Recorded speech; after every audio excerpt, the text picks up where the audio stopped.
Another season dawns on us in League One, which I think is a really fascinating division, isn't it? Because you've got this concoction, really, of massive clubs that have come down from the higher echelons of English football, with other clubs that have come up from non-league, and you get some really sort of unique meetings, if you like, that you wouldn't normally get.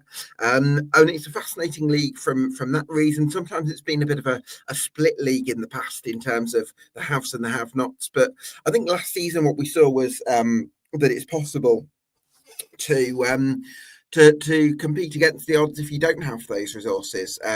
We've seen that in the last couple of seasons. In fact, Lincoln City missed out on the playoffs on the final day of the 23-24 campaign, and then Leyton Orient reached the playoff final last season, losing to Charlton Athletic.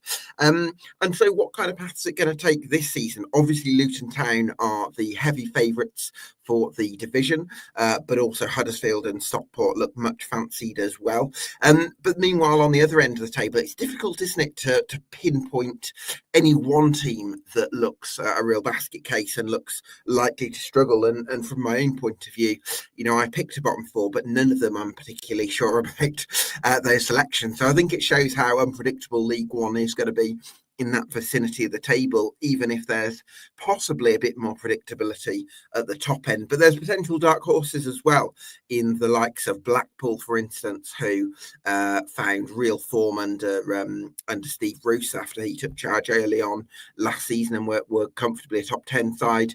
And Stevenage as well could be an interesting side after having built some really good defensive foundations in the second half of last season. What about the relegated clubs? Huddersfield Town, Bolton One, Huddersfield Town, Huddersfield Town, again, Plymouth Argyle, of course, are going to be fascinating to see, and Luton Town, of course, as well, in terms of the relegated clubs. And then coming into the division upwards are Port Vale, Doncaster Rovers, Bradford City and AFC Wimbledon. Plenty to get stuck into on this League One season preview.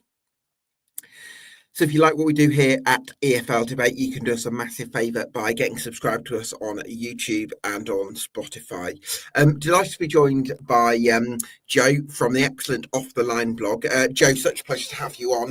Love the content you provide on the EFL, so I'd recommend anyone go and follow Off the Line blog on Twitter and subscribe to the blog.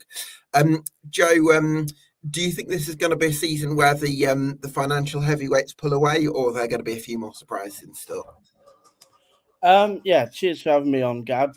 Always a pleasure. Massive fan of your work. I think on paper, certainly, but as we know, League One isn't usually played on paper. We obviously saw it last year with Birmingham and Wrexham going up. And I think whilst perhaps not to the extent of, say, a Birmingham, I think we've certainly seen a couple of teams who've gone big on the investment this summer. Potentially Huddersfield would take their mantle as sort of the big spending favourites. I think certainly the trend over the league as a whole will be that your teams who invest more will likely be up the top, because it's just such a hard landscape now for teams certainly that don't have the resources to be competitive in League One. And that's why teams who potentially in recent years I've had to steer clear of trouble, I've actually now got going down from League One this year. So, yeah, I would certainly say that there's a bit of a correlation there. Sure. In terms of, I'm going to start with a bit of a surprising pick from your 1 to 24, which I'd advise everyone to go check out. Going to go straight in with it. You've got Luton Town finishing outside the top two. Now, pretty much every neutral pundit I come across has Luton finishing the top two because of a club with parachute payments coming down from the Premier League in League One and the quality of their squad. Why have you gone against Luton Town as a top two proposition? Yeah, I think not so much going against Luton. I think I just feel that two of the other teams I back more favourably. Certainly, I mean, we'll come on to it obviously, but Huddersfield Town, who I've got to win the league, I think in terms of the investment that they've done this summer, I think just as a whole, I think their squad is better. Not saying that Luton's don't have a good squad, they do, and they have added well. I just think Huddersfield have built a really good squad. And then obviously Stockport with Challoner. I think for me, he's probably pound for pound, probably the best manager in the league. Always in and around it. Really well run club, and they always improve under Challinor and Stott. So, yeah, it's not so much not putting them in there to say that I don't rate them. It's a tough league. And just because I've got some teams lower doesn't mean I don't rate them. Maybe Bolton might be one that we come on to. But yeah, certainly I think there's one or two grey areas or question marks over Luton that perhaps I don't have with Huddersfield or Stockport at this moment. It's interesting though, because I would say Huddersfield, although I agree with you, they have recruited well. I feel like they've got a lower.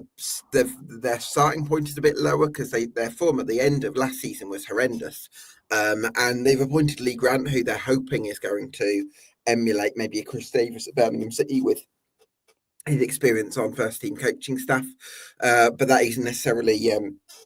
Excuse me, a given that he doesn't have that track record yet, whether you need a track record, but for now, some would say that's a question mark.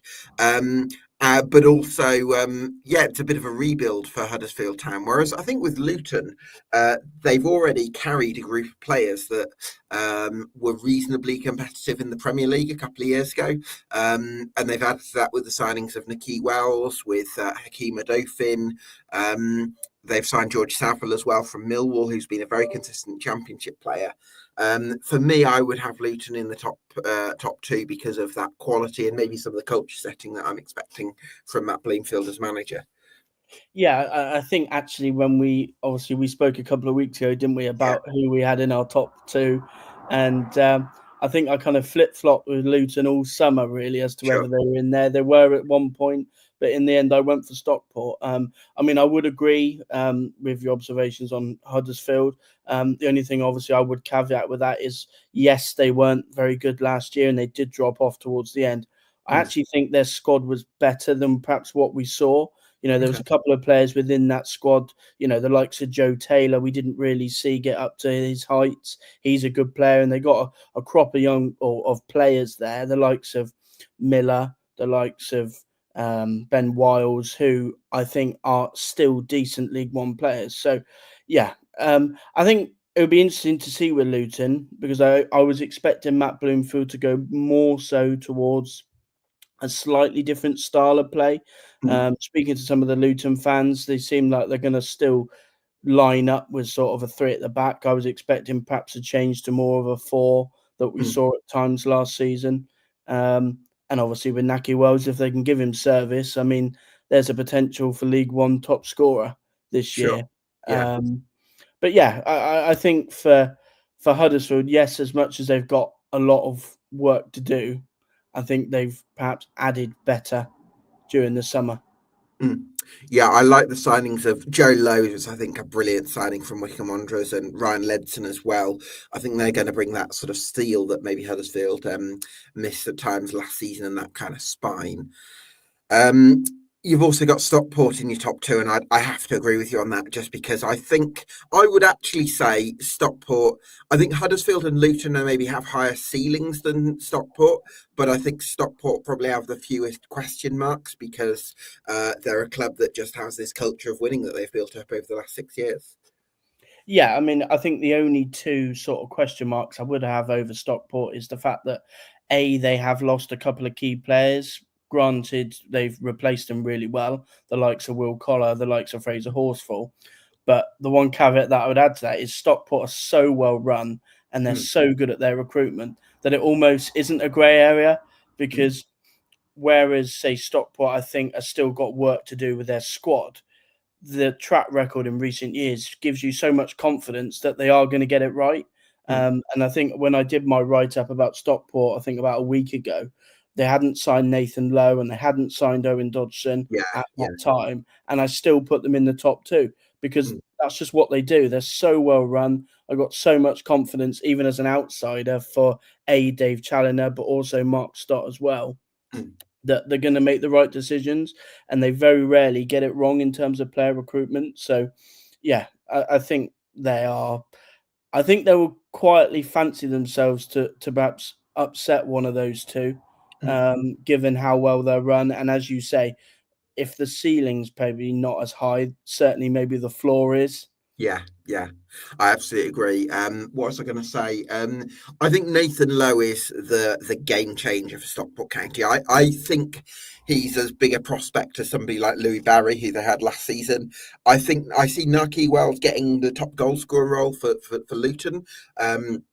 In League One, but I think Nathan Lowe might be Player of the Year in League One because if he stays for the full season, because just this range of qualities that he's got. I mean, he did score goals for Walsall, and he may get 20 again for Stockport. But it's the fact that he can drop in and link play with some really stylish touches. It's the way that he can run in behind with actually a bit of not only pace, but also with a bit of power and upper body strength as well. It's that range of qualities, and he can score goals. Like, to get someone like that outside the Championship, I think is quite rare. So I can't wait to see Nathan Lowe in League One this season, and I think he's going to, I think he's really going to light things up. Yeah, I mean, I think you've summed it up pretty well there. I think usually you get perhaps a striker who is more of a target man, sort of a hold it up sort of striker, or you get one that perhaps can run the channels or run in behind, and he does both of those really well. Sure. And obviously, he can, as you say, he can score goals on top of that as well. So he is a complete striker. I am a little bit surprised, if I'm honest, that Stoke haven't wanted to keep him around the squad. Because even if he's not a starter for them, I thought he would have been quite a useful player to have off the bench. And I'm not surprised if Stockport have said to Stoke, you ain't having him back in January. You give him to us for the season, and we'll give you back a better player come May. I don't know if that's possible, though. I think it's always with loans. I believe it's always a gentleman's agreement about no recall. But I think sometimes I remember when Cambridge loaned Liam Bennett to Walsall, and initially it was an agreement that he would spend the whole year there. But then Cambridge United were deep in trouble, and they needed somebody of his quality to come in, and Liam Bennett had done really well first half of the season. So sometimes circumstances dictate. So that's the one thing that Stockport County are going to be hoping Stoke are safe in mid-table. Don't have anything to play for.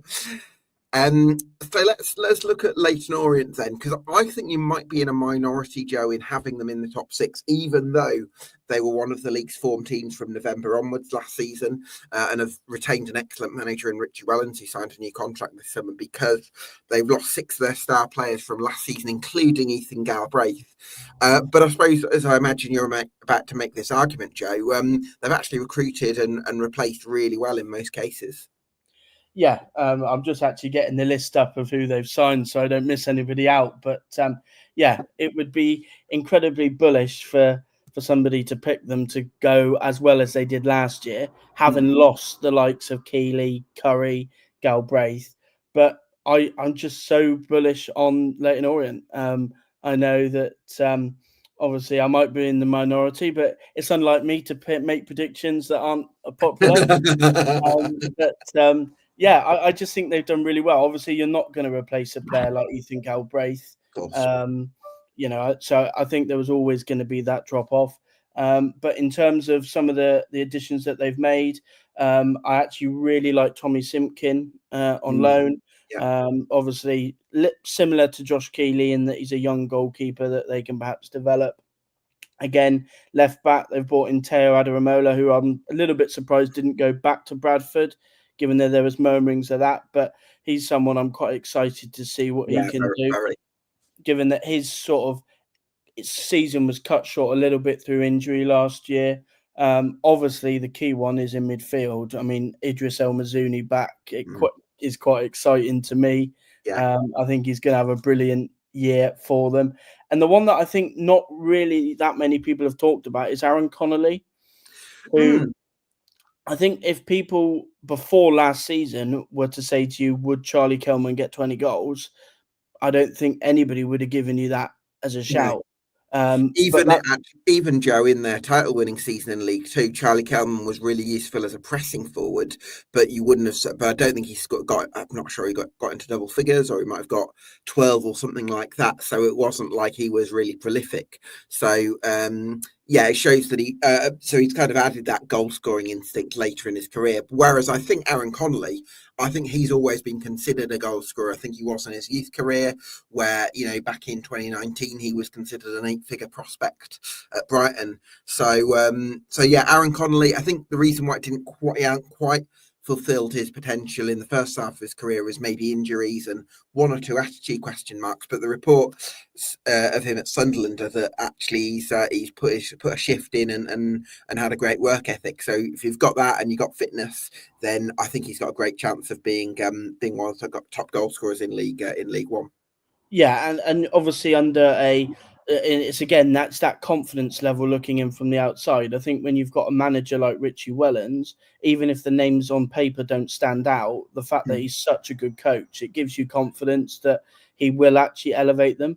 Like for example, I think Dimitri Mitchell is a brilliant signing from Exeter. Again, had his injury concerns, but if he's played as a winger, which Leyton Orient fans tell me that he probably will be, I'm really excited to see what he can do.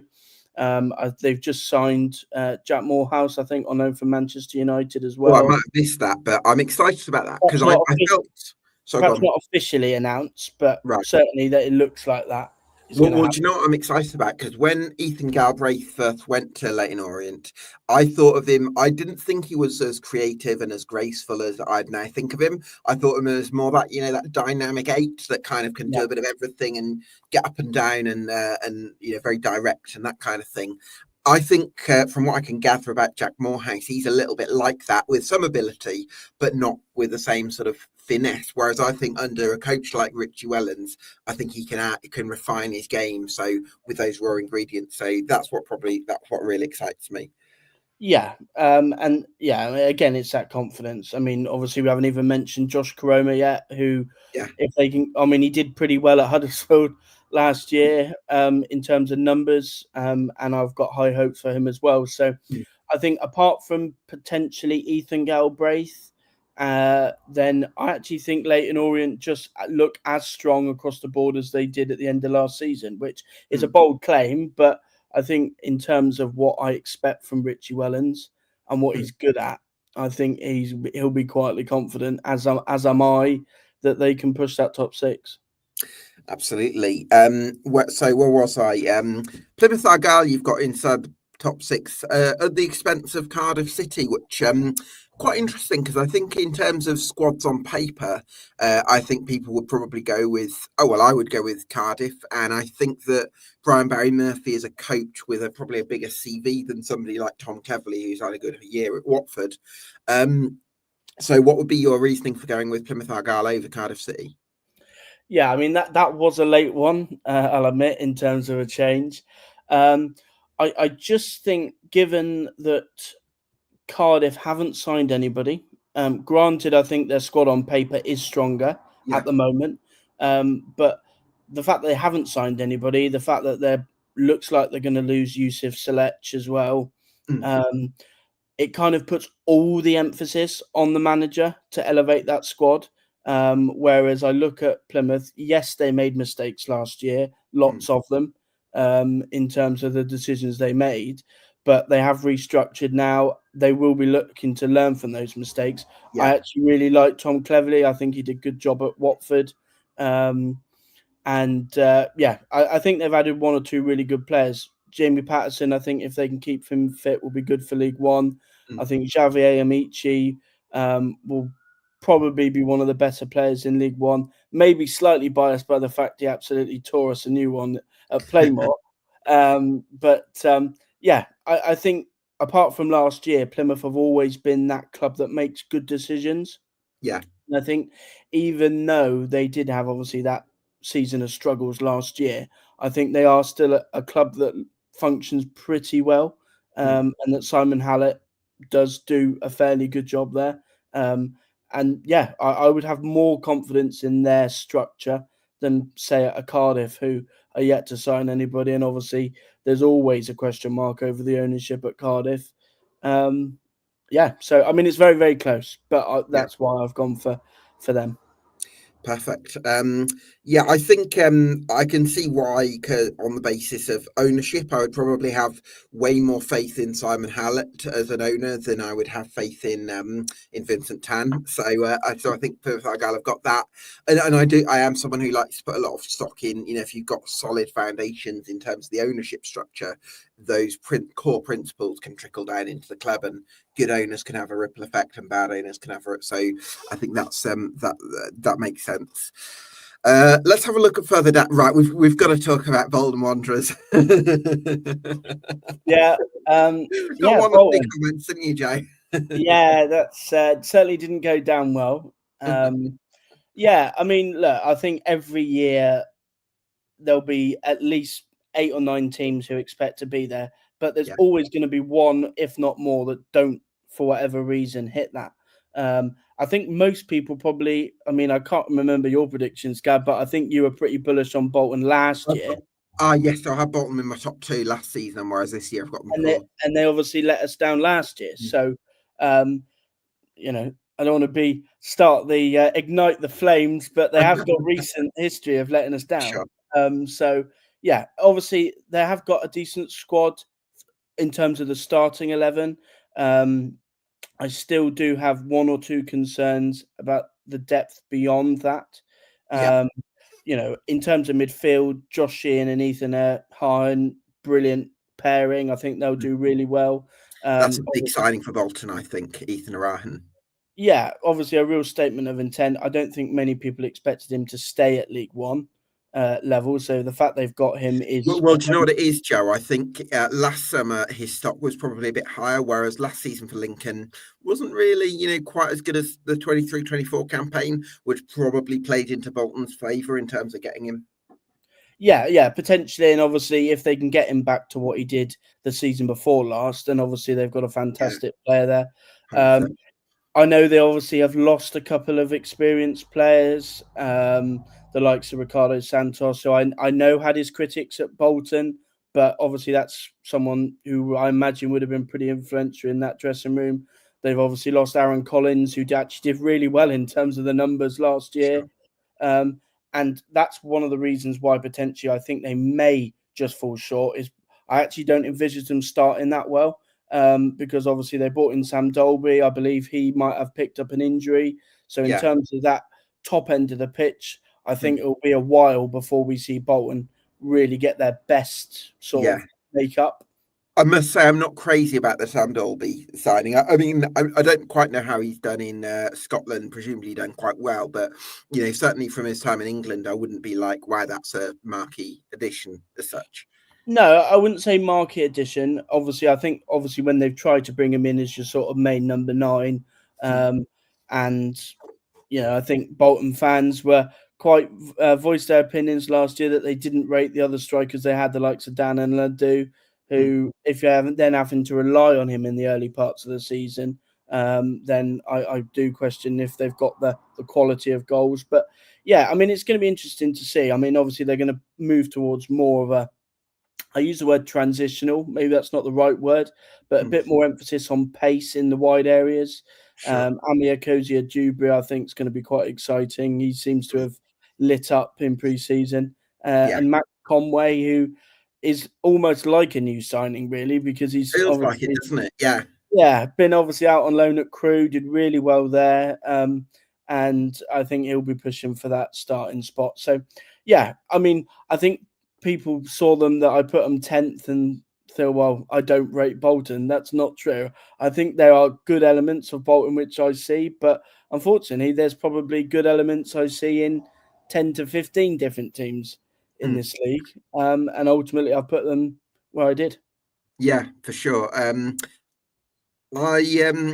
suppose what I would maybe question though is having Stevenage ahead of Bolton Wanderers, because as much as I admire the defensive foundations that Stevenage have established over the last 3 years, They didn't. They were one of the lowest goal scorers in the league last season, and it's not as if they've totally revamped the centre forward positions. They've added more creativity, which I think is going to help, but they've kept faith in, I think, three of the strikers that were there last season in Jamie Reid and the like Tyree Simpson. And so I'm just kind of questioning whether they're going to score enough goals to make that kind of jump up the table that you've anticipated. Yeah, well, I knew that this question would be asked, so I have prepared well. Brilliant. Yeah, I mean the analogy that I use, and it might be a little bit crude, so I apologise, but Oh, go on. I see it. I see Jamie Reid a little bit like Ollie Watkins at Villa, Okay. in that one of the benefits you get with Jamie Reid is he works really hard. He's willing to drop short. He'll run the channels and he'll do all that extra work. Mm. Whereas I think one thing that Alex Ravel has done really well is, while he hasn't been able to address at source bringing in another striker, which they perhaps can't afford, what they have done is they've brought in, I call them the supporting acts. They've brought in a couple of really good people that can create the chances for Jamie Reid and perhaps do part of his work. Right. So that, as we saw under Unai Emery, Ollie Watkins simplified his role a little bit, did perhaps less work but more intelligent work. I think we may see that with Jamie Reid at Stevenage, whereby he's able to stay more so in the box, and you're able to then get the likes of a Kem Campbell and Dan Kemp do more of his work outside of the box. So that's how I see it improving. I perhaps didn't include it on my write-up, but that's how I see it. Because obviously Jamie Reid is a good goal scorer. Obviously, you don't need to convince me he's a good goal scorer, having been at Torquay. But yeah, I mean, that's one of the good things, yet at the same time, bad things, is he works so hard that you almost want him as either the secondary striker running off a number 9. Whereas if he's the number 9, you then lose that presence in the box. So yeah, that's how I think they'll improve. I think we will see more from Jamie Reid. I think perhaps you'll see, I don't want to go too technical, but I expect you'll probably see less distance covered. But I think a bit like, I mean, slightly different because he is a one up top system, I expect, under Alex Ravel, as opposed to the two up top they played with Steve Evans. But you know how when Paul Mullin, I'm going to use another sort of example, Paul Mullin was considered really hard-working single-digit striker in League Two, and then you pair him with Joe Arnside, who does all his graft and running and physical duels, and Paul Mullin's freed up to poach, and all of a sudden he scores 32 goals. So it is funny how a slightly different role or slightly different players who can do different jobs alongside them can suddenly free up centre forward. So I guess that's what we're hoping with Jamie Reid. Yeah, and you know, Stevenage, as much as they are a really, really well run club under Phil Wallace, they've probably not got the money to go out and just buy another really, really good League One striker. Sure. So I think that's, I'm maybe giving Alex Ravel more credit here than he perhaps was thinking, but that's potentially one way that he's looked to get more out of the group he's got, in that he's going to get more out of Jamie Reid by getting players around him to do more of his sort of running and the pressing, and allow Jamie Reid to focus on the actual finishing. So yeah, I see him improving on last year's numbers. No, that's brilliant stuff, mate. Great analysis on Stevenage there. In terms of promoted clubs, I'm a little bit surprised you've gone with Doncaster in 15th, because without blowing your cover a bit too much, Joe, I know you were very big on them at the start of the summer. So what was behind your kind of slight change in thinking, I guess, on Doncaster Rovers? Yeah, cheers, Gab. I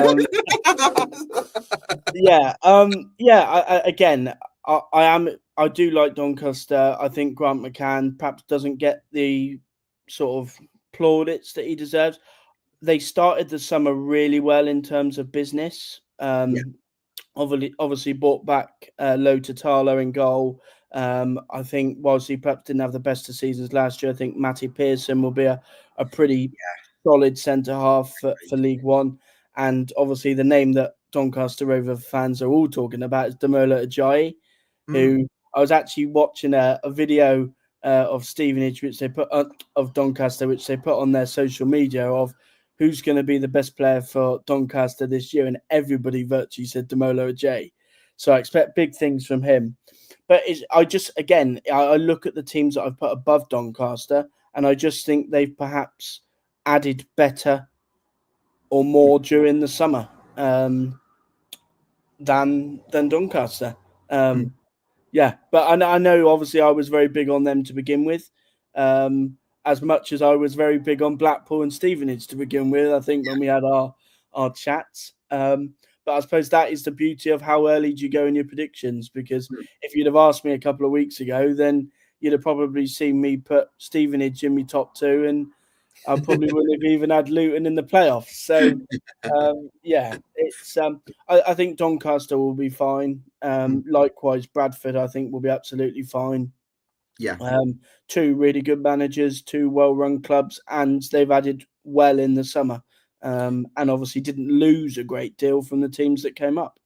Yeah, I'm probably bigger on Doncaster than I am on Bradford, actually, because I think I think with Doncaster Rovers, they've I think Matty Pearson and Jay McGrath, or Matty Pearson and Conor O'Riordan. I think they've got another really good centre half in there as well. Despite losing Joe Olowu, they've got a really good defensive unit. They brought Lothar Thaler back, James Serry and Molyneux, that right-sided pairing, and also the athleticism and the aggression of that Doncaster Rovers team, I think is going to translate really well to the higher league. And I think they're going to be very good at cutting teams open in transition. Whereas I do look at Bradford. I'm really fond of that club, and I love the way love the surrounding areas of the club, and very and always loved my visits there, and such amazing people, and fantastic achievement last season to win promotion. I just feel like there's a few areas of that 11 with Doncaster that I just go not quite sure about that bit. So that's why I've got Doncaster Rovers just staying up, and Bradford City just staying up, and Doncaster Rovers more in. I think I might have them in the same position as you. I've got 14th, I think. Yeah, I think with Bradford is an interesting one. I agree what you say about the transitions. I think with Doncaster, with Ajayi on one side and Molyneux on the other, you've got a pretty good transitional threat. One caveat that I would add, perhaps, as to why I have got Doncaster lower, is that if Molyneux does start as well as we perhaps think he might, will a team in the Championship come sniffing for him in January? But in terms of Bradford, obviously much of the threat in transition will be on those wing backs to provide that. But I suppose the reason why I put Bradford above Doncaster, or as high as I did, and I know you obviously put a lot of value in sort of club structure. Yeah. I actually put a lot of value in the ability for managers to adapt. And I looked at the way in which, say, a Bradford last year, they lost Andy Cook and actually adapted and got better and found their own solutions to problems. Whereas you look at, say, a Walsall who lost Nathan Lowe and then sort of fell off a cliff. Sure. I think that's where I would put a Bradford, say, higher, because you are going to have to adapt in League One. Obviously, they're stepping up. They're against better players, better teams. And the fact that they've already shown for sort of a good couple of months that they're able to adapt without one of their key players in Andy Cook, that would give me a pretty high level of confidence that going into League One that they can adapt. Whereas, yeah. No, it's an interesting point. I suppose I would kind of look at it with Bradford, and I think Sam Walker, other than Northampton, I'm not sure how many teams in League One would trade their own goalkeeper for Sam Walker. That's not to say that he's a bad goalkeeper, but I'm not sure I would class him as League One standard at this stage of his career. I look at the loss of Jack Shepherd in central defence, who was on loan from Barnsley last season. Is Kieran Kelly going to be as good post-injury, and can he come back and step up to Shepherd's mantle? I think that's a question mark. Can Ibu Toure replace Adam Ramola as an athlete? Certainly, as a technician, I'm not quite sure.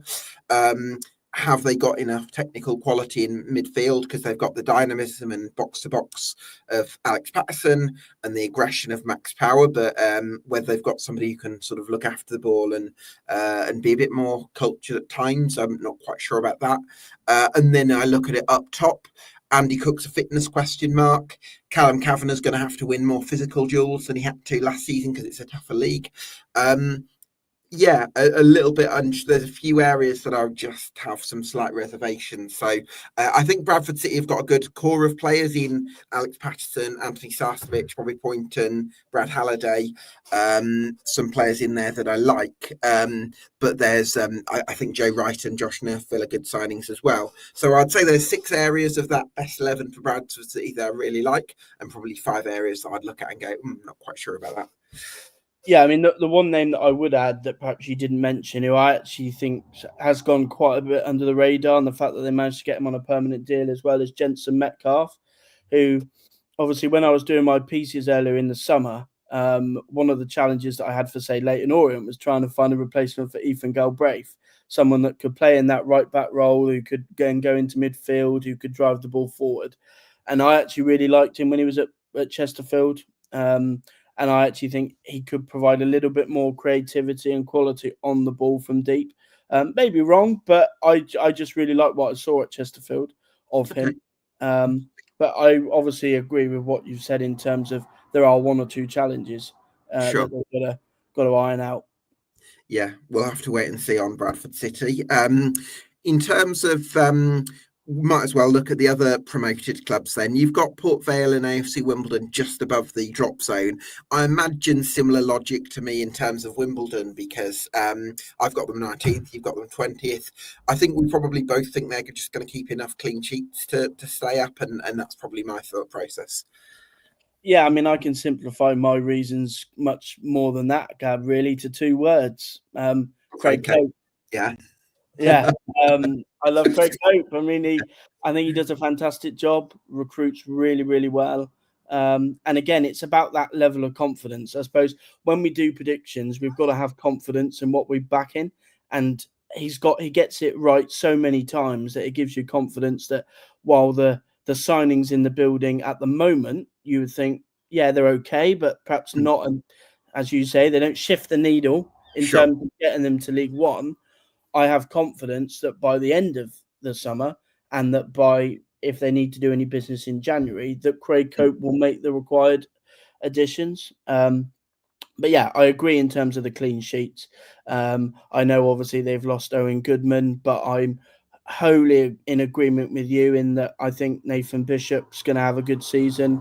Yeah. Obviously, I know you're a massive fan of Ashley Bayes. Exactly. We can't talk about Wimbledon without mentioning Bayes, Jay. when you've got a coach that so consistently brings through good goalkeepers, again, it's that confidence. It gives you confidence that you don't need to see what he's going to be like, because it gives you confidence that you know he's going to be a decent goalkeeper. Plus, I would also add that whilst Owen Goodman was very, very good, no pun intended, I actually think that part of the reason for their being so... Was that a Don Goodman pun? A Don Goodman pun, yeah. I think one of the reasons why they were so good defensively is because, I know it might be a little bit simple to say, but they actually had defenders that wanted to defend. And, they would throw their bodies in front of things and perhaps didn't need or didn't give Goodman as much work to do. So, yeah, I think that the likes of Joe Lewis, I'm a massive fan of. I know he's a bit of a cult hero now at AFC Wimbledon for his shorts. I think that there is sufficient confidence in Bishop to develop nicely under Bayes, and that the defence as itself, with probably 1 or 2 additions, will keep enough clean sheets. Whereas, obviously, a nice segment, I suppose, whereas you look at, say, a Port Vale, and I look at, obviously, their back 3, and I know that one of the concerns that Vale fans have is that potentially their back 3 isn't up to League One. Yes, they've signed Cameron Humphreys, who is a good defender. I think that's a fantastic addition. But one of the 2 things, or things that I look at for a back 3 is, especially as you move up a level, you've got to be quick, you've got to be able to play a high line, and you've got to be mobile.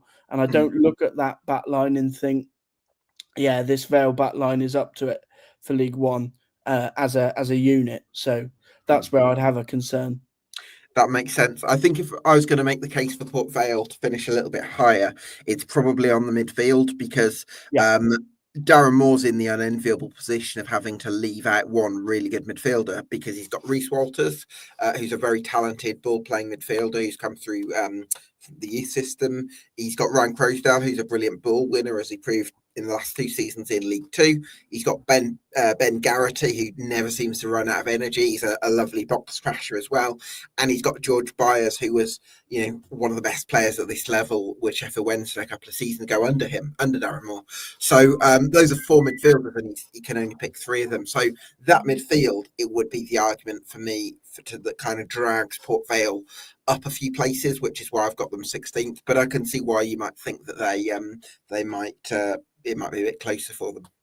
Yeah, and I think in terms of Port Vale, the likes of Byers that you mentioned, they've got that little bit more experience of League One, which is why if you were making a case for them to finish higher, that's one of the things you would look at, in that whilst there has been quite a lot of change, there is quite a lot of continuity from the team that went down, and that there are players that have played more games at League One.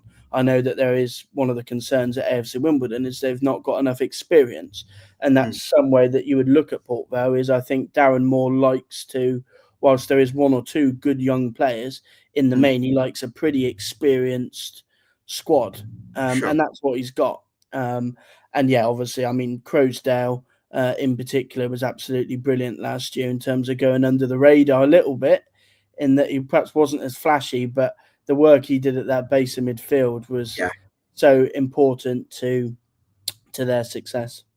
Absolutely. So in terms of the relegation zone, we've actually got the sets 3. Although I was quite undecided on my bottom 4, we've overlapped quite a bit because we've got 3 of the same ones. We've got Northampton, Rotherham and Exeter in each of our bottom 3s.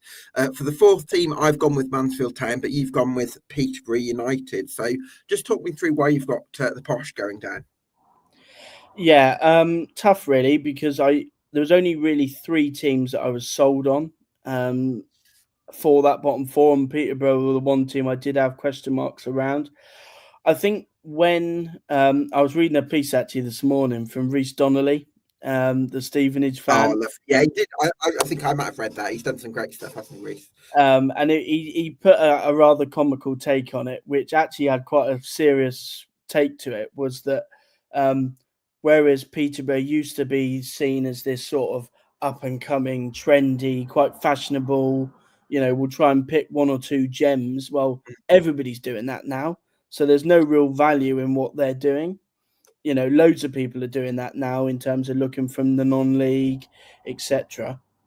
And in terms of the squad they've got, I think, they've lost a couple of real big key players. Kwame Poku would be the one that you would look at and think he's going to be a real miss. Obviously, Hector Kyprianou as well. So I think over the last couple of years, there's always sort of a core of players that you could hang your hat on as being pretty good top-end performers. Whereas I look at this Peterborough team, especially if Archie Collins doesn't re-sign, because I was reading this morning that he perhaps may not stay, there isn't that. It's almost as if they've created a whole team full of gems that could be good.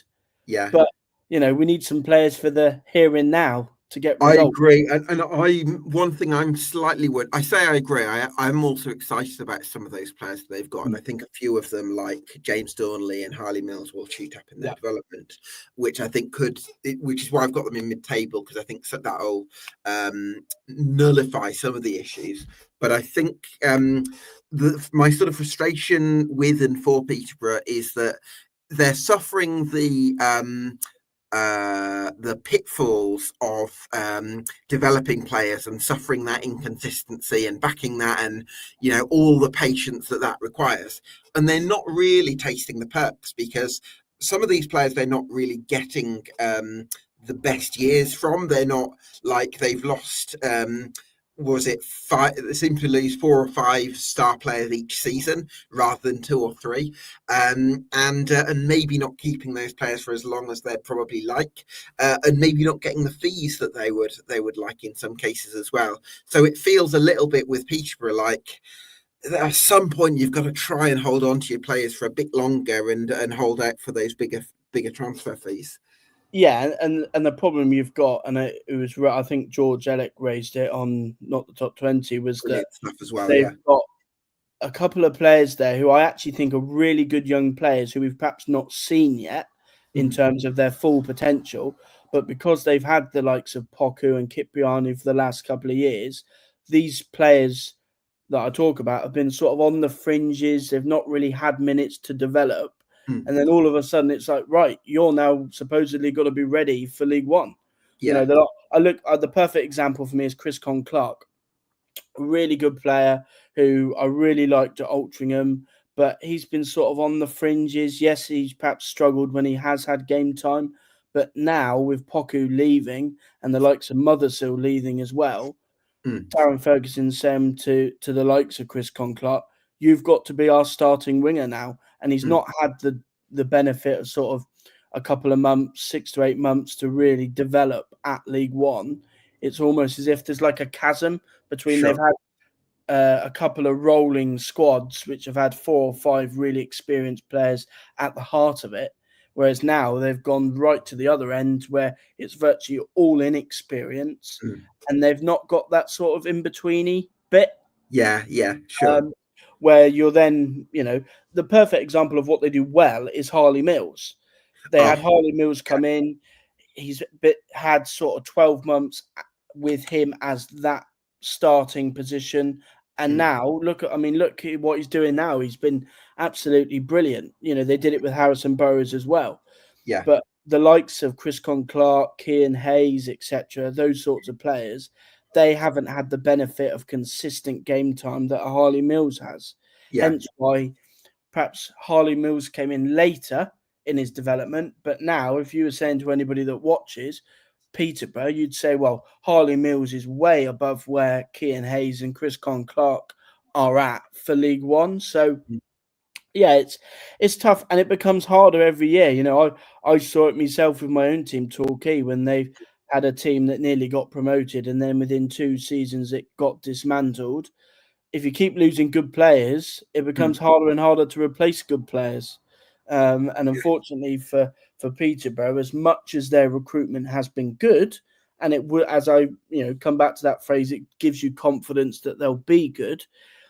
It's perhaps they've gone too far into the youthful side, and I think if you to put, say, only 2 or 3 really experienced League One players in that team, I would view that Peterborough team very differently.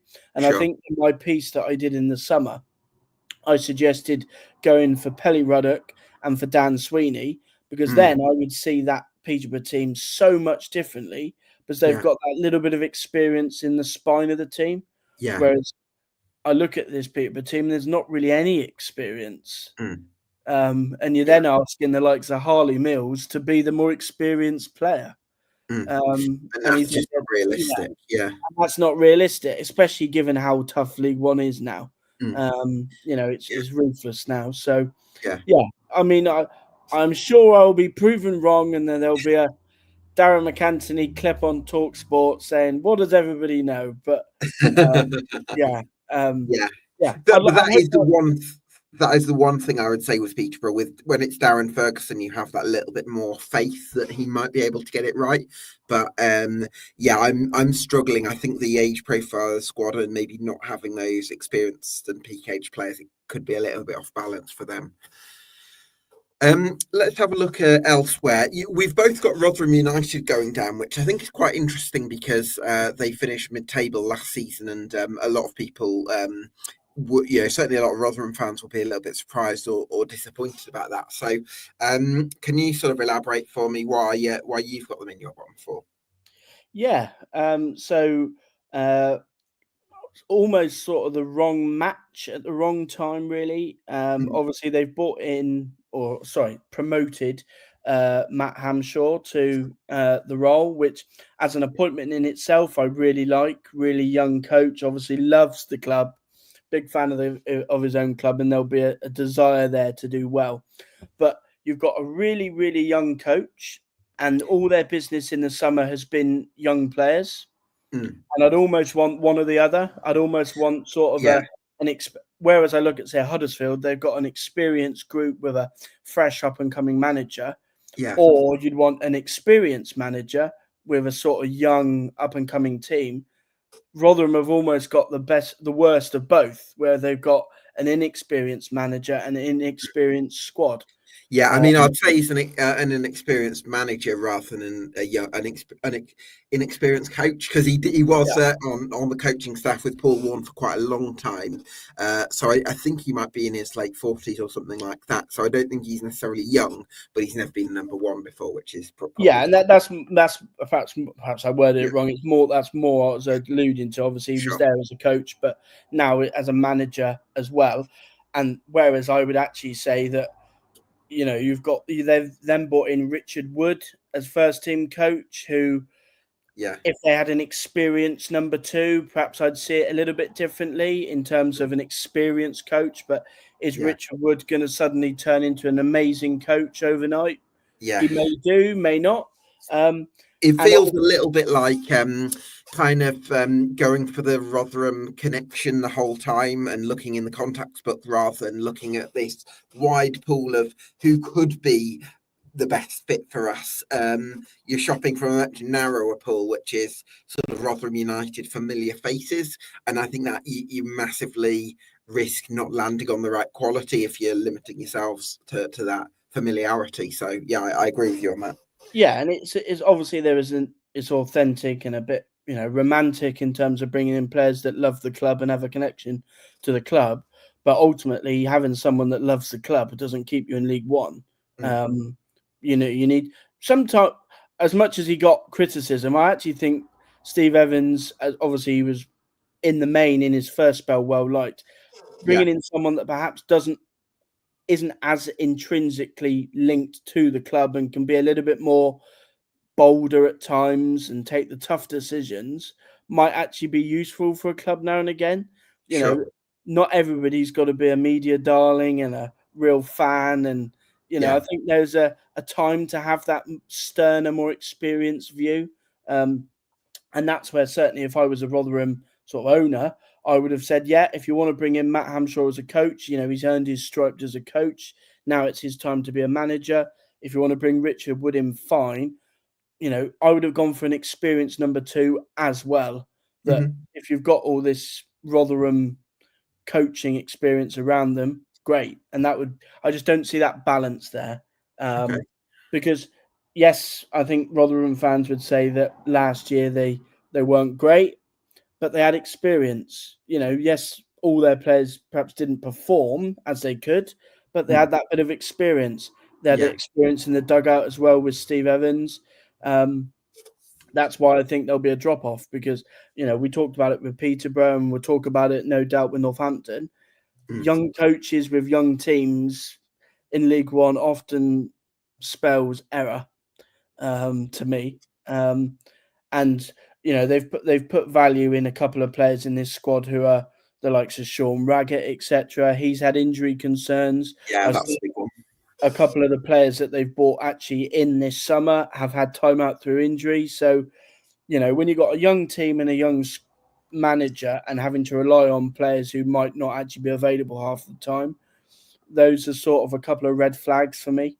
And I know Rotherham fans that I spoke to said that they felt their squad was one of the better ones in League One.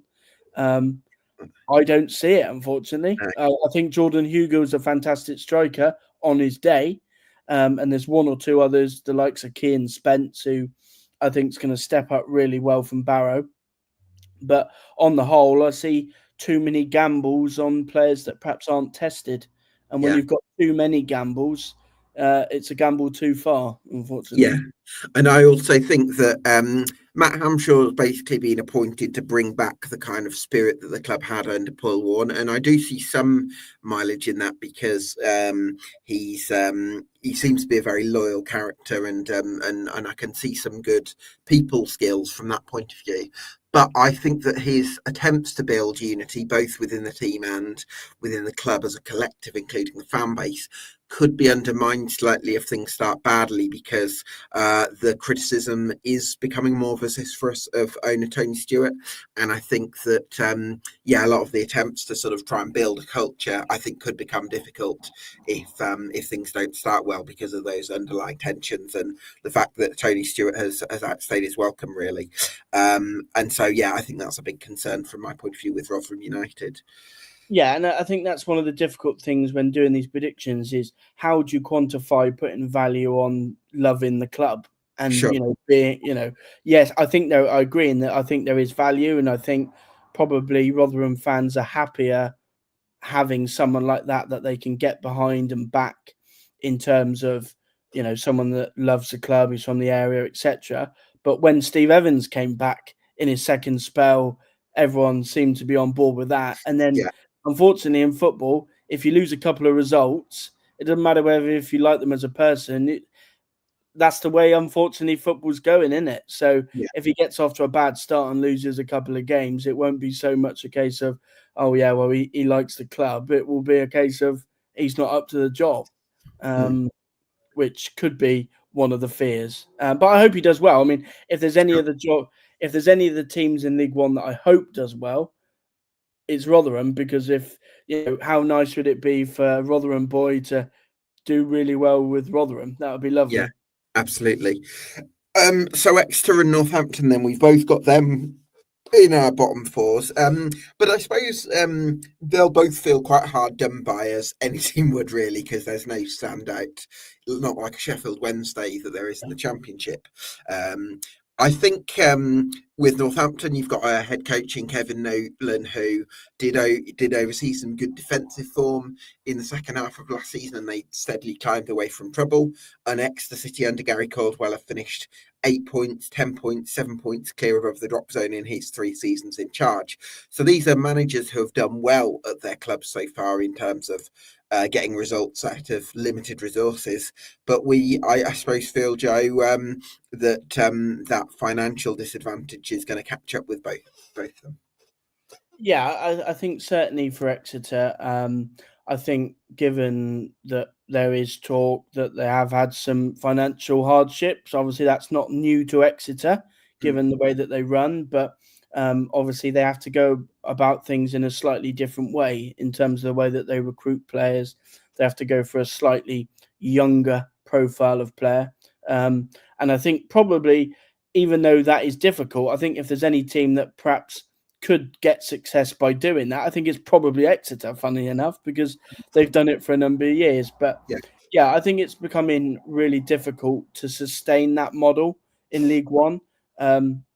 I think I said it in my piece that League One is not what it was, say, 3 or 4 years ago, where I perhaps would have put Exeter to stay up. But now, unfortunately, there's so many teams putting so much money at it that, right as you said, it's right at the top of the show. Unfortunately, if you put major investment in, you're more than likely to end up with success. And unfortunately, Exeter don't have the resources that other teams do have. But in terms of Exeter and Northampton, I don't see anywhere near enough goals in both their teams. I know, obviously, Exeter last year, I actually thought Josh McGuinness did a really good job up front for them. Often in isolation, sometimes Josh McGuinness as well. Yeah, and again, I think it's a little bit similar to Jamie Reid. Slightly different players, but you want someone as your number 9 who you want him to do all the good work in holding the ball up, dropping short, run the channel. But then it's like, well, why are you not scoring the goals? Well, because you've got to do all that other stuff as well. Yeah. You can't have the best of both. And then obviously with Northampton, again, you've got Sam Hoskins, who's always the main man there, who is usually a safe bet. But outside of that, I don't see where the goals are going to come from. I know, obviously, he wasn't the top scorer last year, and that Cameron McGeehan got into double figures.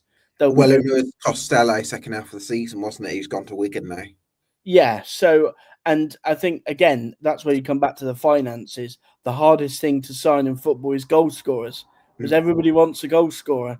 And that's why you look at the teams at the top with the bigger resources. They've been able to go out and get the likes of Alfie May, Naki Wells, and the teams at the bottom, all haven't been able to go out and sign proven strikers. That's just unfortunately the landscape of where League One is at the moment. So, yeah, I mean, I didn't pick Exeter with my Torquay bias. And as much as I know there's animosity between Torquay and Exeter, I'd love to see Exeter to stay up because I think there's something quite nice about sort of a fan-owned club doing it in a different way. I'd like to see them stay up, but I think it will be very challenging. Yeah, absolutely. So there you have it. I wanted to touch a little bit on Barnsley because there's part of me that actually quite likes the fact that they're investing a little bit more into younger permanent assets. But I also think patience is going to be the order of the day there, both with a young head coach. I mean, you talked about it as well with Rotherham. Inexperienced head coach who hasn't managed before, and a pretty inexperienced squad with a bit of more of a focus maybe on the long term game. But I think patience could be the order of the day for this season at Barnsley. Yeah, I think if they are realistic as to what they can perhaps achieve this season, I think it can be quite a successful season for Barnsley. But unfortunately, that success doesn't look like a top half finish or a promotion push. A successful season for Barnsley is a mid-table finish, keeping all their key players and actually developing under Conor Hourihane. That to me is a successful season for them. Again, I use that phrase level of confidence. I don't have any level of confidence in Conor Hourihane because he's only just started as a manager. So I can't say he's going to be good or bad either way. And equally, the likes of Yoganathan that was at Oldham last year, who I think is going to be quite exciting to see how he steps up. Fabio Jallo as well. Yeah. They are good players or have done well in the past, but in terms of League One ready, I don't have that level of confidence because they need to develop. So, yeah, I mean, they were quite a hard team to place, I think. I think in my first draft, I actually had them going down, and then I ended up putting them in mid-table because, yeah, I'm perhaps appreciative more of what the challenge is for Barnsley. And I suppose that's the question for Barnsley. Do they expect to be pushing towards the top six? Or, are they appreciative of, for me, I think that would be quite a successful season. If you were to offer them, say, 12th, and to get real good minutes, sort of 46 games a season into the likes of Yoganathan, Jallo, etc. Raise the value of the squad. Yeah, and then build on it next season. I think most Barnsley fans would be, do you know what? That is actually quite a successful season for us. And, Conor Hourihane would be 46 games better off as a manager. And you'd then have sturdier foundations to build on going forward. So, a very difficult one to place, I feel, Barnsley, but I'm quite excited to see how it pans out. Yeah, absolutely. I'm hoping that Hourihane's going to bring more out of Mladen Sormas as sporting director, because as much as there's been criticism of Sormas, and understandably, I can see why Barnsley fans aren't happy with his recruitment. I do think it makes a difference having a head coach alongside him that's on the same wavelength. Whereas I think when you've got a manager like Darrell Clarke, who saw having a sporting director with European recruitment ideas as kind of like something you've just got to do to sort of get half the job kind of thing. That's how I imagine Darrell Clarke saw it. Whereas I think Conor Hourihane sees it as, no, we're a team and we can find the right to get players together. And I think that's he's going to be a bit more detail driven, and I think they're going to be better as a pairing, and therefore I think there's going to be better recruitment. So I'm a bit more optimistic about Barnsley in terms of the long term picture than I was 12 months ago.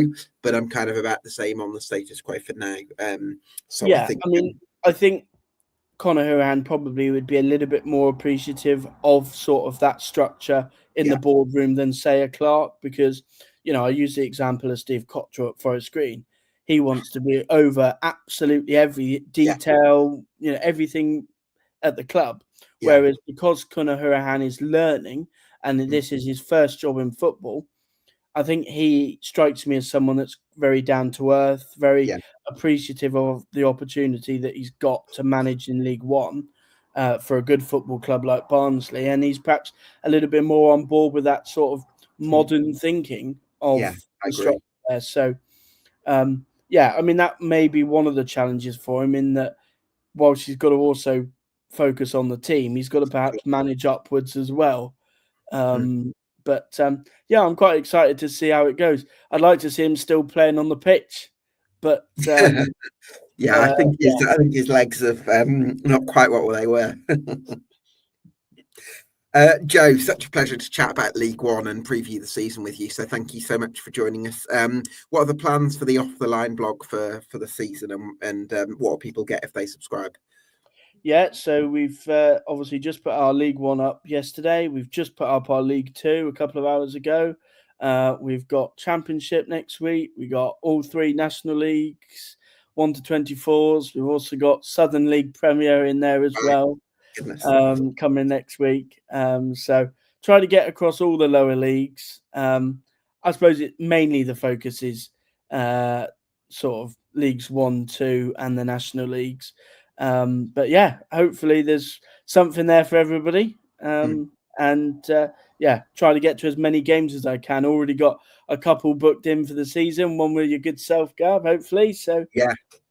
Absolutely, yeah. I'm so impressed with how you're able to keep across all those leagues. I mean, I struggle with the EFL, keeping up to date with all. So you do so well to keep an eye on the non-league divisions as well. So absolutely, every credit to you, and I'd implore everyone to go and follow Off the Line blog on Twitter and the blog itself.